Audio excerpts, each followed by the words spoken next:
എല്ലാ കൂട്ടുകാർക്കും വീണ്ടും ഒരു പുതിയ വീഡിയോയിലേക്ക് സ്വാഗതം. ഇന്ന് നമ്മൾ തയ്യാറാക്കുന്നത് കടലക്കറിയാണ്. ഇത് നമ്മൾ തേങ്ങ വറുത്തരച്ചാണ് തയ്യാറാക്കുന്നത്. വീഡിയോ ഇഷ്ടപ്പെടുകയാണെങ്കിൽ തീർച്ചയായിട്ടും ഒന്ന് ലൈക്ക് ചെയ്യണം. അതുപോലെ ഫ്രണ്ട്സും റിലേറ്റീവ്സിനും ഒക്കെ ഒന്ന് ഷെയർ ചെയ്ത് കൊടുക്കുകയും ചെയ്യണം. ഞങ്ങളുടെ ചാനൽ സബ്സ്ക്രൈബ് ചെയ്ത് കാണുന്ന കൂട്ടുകാർ ആരെങ്കിലും ഉണ്ടെങ്കിൽ ഒന്ന് സബ്സ്ക്രൈബ് ചെയ്ത് സപ്പോർട്ട് ചെയ്യുകയും ചെയ്യണേ. പിന്നെ ആ ബെല്ലൈക്കൺ ഉണ്ടല്ലോ എന്ന് എനേബിൾ ചെയ്യാൻ മറക്കരുതേ. എങ്കിൽ ശരി, ഇതെങ്ങനെയാണ് തയ്യാറാക്കുന്നത് നമുക്ക് നോക്കാം. സ്റ്റവ് കത്തിച്ച് നമ്മളൊരു കുക്കർ സ്റ്റൗവിലോട്ട് വെച്ച് കൊടുത്തു. ചൂടായി വരുമ്പോൾ ഇതിലോട്ട് 2 ടേബിൾ സ്പൂൺ വെളിച്ചെണ്ണ ഒഴിച്ച് കൊടുക്കണം. ഇപ്പോൾ വെളിച്ചെണ്ണയൊക്കെ നല്ലതായിട്ട് ചൂടായിട്ടുണ്ട്. ഇതിലോട്ട് നമുക്ക് 1 ടീസ്പൂൺ കടുക് ഇട്ടൊന്ന് പൊട്ടിച്ചെടുക്കാം. കടുകൊക്കെ നല്ലതായിട്ട് പൊട്ടിയിട്ടുണ്ട്. ഇനി നമുക്ക് ഇതിലോട്ടുണ്ടല്ലോ 2 ഏലക്കയും 4 ഗ്രാമ്പുവും പിന്നെ ഒരു ചെറിയ കഷ്ണം കറുവപ്പട്ടയും പിന്നെ 2 ഇലയും കൂടി ഇട്ട് കൊടുത്തിട്ട് അതിൻ്റെ കളറൊന്ന് മാറുന്ന വരെ ഒന്ന് ഇളക്കാം. ഞാനിപ്പോൾ ഇതിലോട്ട് ചേർക്കുന്നത് ചുവന്നുള്ളിയാണ്. ഞാനിവിടെ 1/4 കപ്പ് ചുവന്നുള്ളി എടുത്തിട്ടുണ്ട്. കനം കുറച്ച് നീളത്തിലൊന്ന് അരിഞ്ഞെടുത്തതാണ്. ഇത് ഇട്ട് കൊടുത്തിട്ട് നമുക്ക് ഇതിൻ്റെ കളർ ലൈറ്റായിട്ടൊന്ന് ചേഞ്ചായി വരുന്ന വരെ നമുക്കൊന്ന് ഇളക്കി കൊടുക്കാം.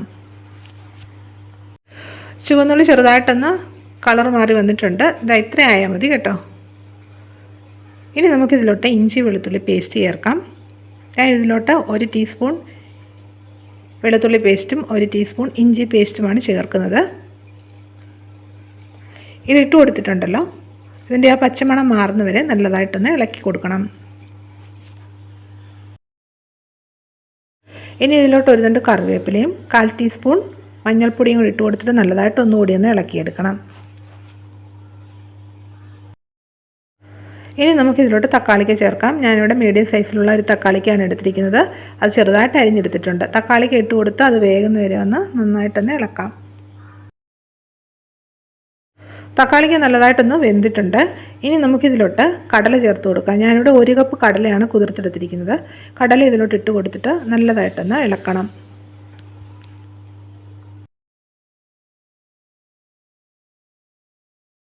ഇനി ഇതിലോട്ട് നമുക്ക് ആവശ്യത്തിനുള്ള വെള്ളം ഒഴിക്കാം. നമ്മൾ കടല അളന്നെടുത്ത അതേ കപ്പിൽ 1/4 കപ്പ് വെള്ളമാണ് ചേർത്ത് കൊടുക്കുന്നത്. ഇനി നമുക്കൊരു 1/2 ടീസ്പൂൺ ഉപ്പുപൊടിയും കൂടെ ചേർത്തിട്ട് നല്ലതായിട്ടൊന്ന് ഇളക്കിയതിന് ശേഷം കുക്കറിൻ്റെ അടപ്പ് വെച്ചൊന്ന് അടച്ചിട്ട് അതിൻ്റെ വെയിറ്റും കൂടി ഇട്ട് കൊടുത്തിട്ട് ഒരു 6 വിസിലടിപ്പിച്ച് നമുക്കിത് വേവിച്ചെടുക്കാം. കടല അവിടെ നിന്ന് വേകട്ട്. അപ്പോഴത്തേക്കും നമുക്കിതിന് ആവശ്യമായിട്ടുള്ള അരപ്പൊന്ന് റെഡിയാക്കി എടുക്കാം. സ്റ്റവ് കത്തിച്ച് നമ്മളൊരു പാൻ സ്റ്റവിലോട്ട് വെച്ച് കൊടുത്തിട്ടുണ്ട്. ഇതിലോട്ട് നമുക്ക് 1/2 കപ്പ് ചിരകിയ തേങ്ങ ഇട്ട് കൊടുക്കാം. ഇനി ഇതിലോട്ടുണ്ടല്ലോ ഒരു 1/2 ടീസ്പൂൺ പെരിഞ്ജീരകം കൂടെ ചേർക്കാം. വലിയ ജീരകമാണേ. ഇനി ഇത് നല്ലതായിട്ടൊന്ന് ഇളക്കി ഒന്ന് മൂപ്പിച്ചെടുക്കണം. തീയലിന് വറക്കുന്ന പോലെ അത്രയും മൂക്കേണ്ട ആവശ്യമില്ല. നല്ലൊരു ഗോൾഡൻ ബ്രൗൺ കളറായാൽ മതി കേട്ടോ. ഇതേ രീതിയിലൊന്നും ആയിട്ടുണ്ട്. ഇത്രയും മതി കേട്ടോ. ഇനി ഇതിലോട്ട് നമുക്ക് 3 ടീസ്പൂൺ മല്ലിപ്പൊടിയും 2 ടീസ്പൂൺ കാശ്മീരി ചില്ലി പൗഡറും പിന്നെ ഒരു 1/4 ടീസ്പൂൺ ഗരം മസാല പൗഡറും കൂടി ഇട്ട് കൊടുത്തിട്ട് നല്ലതായിട്ടൊന്ന് ഇളക്കണം. ഇതിൻ്റെ ആ പച്ചമണമൊക്കെ ഒന്ന് മാറുന്ന വരെ നല്ലതായിട്ട് ഇളക്കിയതിന് ശേഷം നമുക്ക് സ്റ്റവ് ഓഫ് ചെയ്യാം.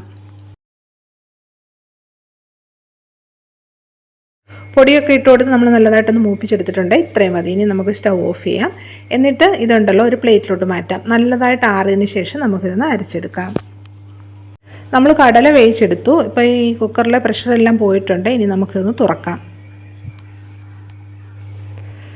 നമ്മുടെ കടലയൊക്കെ നല്ലതായിട്ട് വെന്തോന്ന് നമുക്കൊന്ന് നോക്കാം. അത് നോക്കിക്കേ, കടല നല്ലതായിട്ട് വെന്തിട്ടുണ്ട്. ഇനി നമുക്ക് ഇതിലോട്ട് അരപ്പ് ചേർത്ത് കൊടുക്കാം. നമ്മൾ വറുത്തെടുത്ത ഇൻഗ്രീഡിയൻസ് ഉണ്ടല്ലോ, തണുത്തതിന് ശേഷം ഒരു മിക്സിയുടെ ജാറിലോട്ട് ഇട്ട് കൊടുത്തു.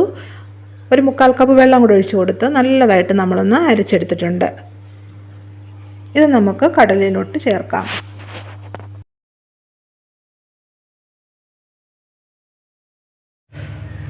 കുറച്ച് ചാറോട് കൂടിയ കടലക്കറിയാണ് ഞാനിവിടെ തയ്യാറാക്കുന്നത്. അതുകൊണ്ട് നമ്മൾ ഇതിലോട്ട് കുറച്ച് വെള്ളം കൂടെ ചേർത്ത് കൊടുക്കുന്നുണ്ട് കേട്ടോ. നമ്മുടെ ആ മിക്സിയുടെ ജാറുണ്ടല്ലോ, അതിലോട്ട് ഞാനൊരു 1/2 കപ്പ് വെള്ളം കൂടെ ഒഴിച്ചിട്ട് അതുകൂടി ഇതിലോട്ട് നമ്മൾ ചേർക്കുന്നുണ്ട്.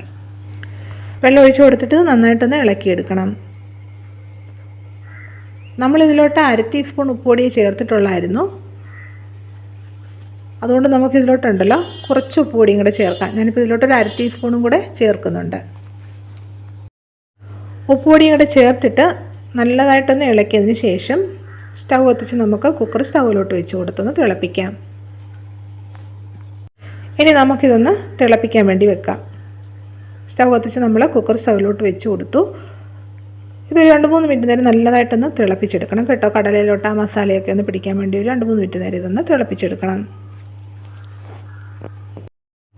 തിളയ്ക്കുമ്പോഴത്തേക്കുണ്ടല്ലോ ഇത് കുറച്ചുകൂടി ഒന്ന് കുറുകി വരും.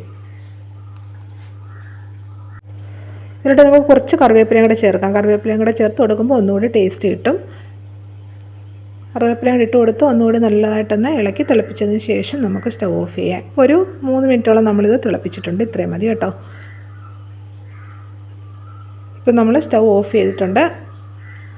നോക്കി നമ്മുടെ കടലക്കറിയൊക്കെ ഇവിടെ റെഡി ആയിട്ടുണ്ട്. ഇതുപോലെ ഇത്ര ലൂസായിട്ടുള്ളൊരു ചാറാണ് നമ്മൾ തയ്യാറാക്കിയിരിക്കുന്നത്. ഇത് തണുക്കുമ്പോഴത്തേക്ക് കുറച്ചുകൂടി കട്ടിയാകും. അപ്പോൾ നമ്മുടെ തേങ്ങ വറുത്തരച്ച കടലക്കറി ഇവിടെ റെഡി ആയിട്ടുണ്ട്.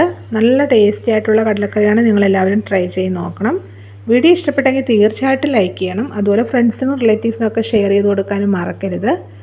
ഞങ്ങളുടെ ചാനൽ സബ്സ്ക്രൈബ് ചെയ്യാതെ കാണുന്ന കൂട്ടുകാർ ആരെങ്കിലും ഉണ്ടെങ്കിൽ ഒന്ന് സബ്സ്ക്രൈബ് ചെയ്ത് സപ്പോർട്ട് ചെയ്യുകയും ചെയ്യണേ. വീണ്ടും ഇതുപോലെ പുതിയ വീഡിയോസുമായിട്ട് വരുന്നതായിരിക്കും. Bye bye.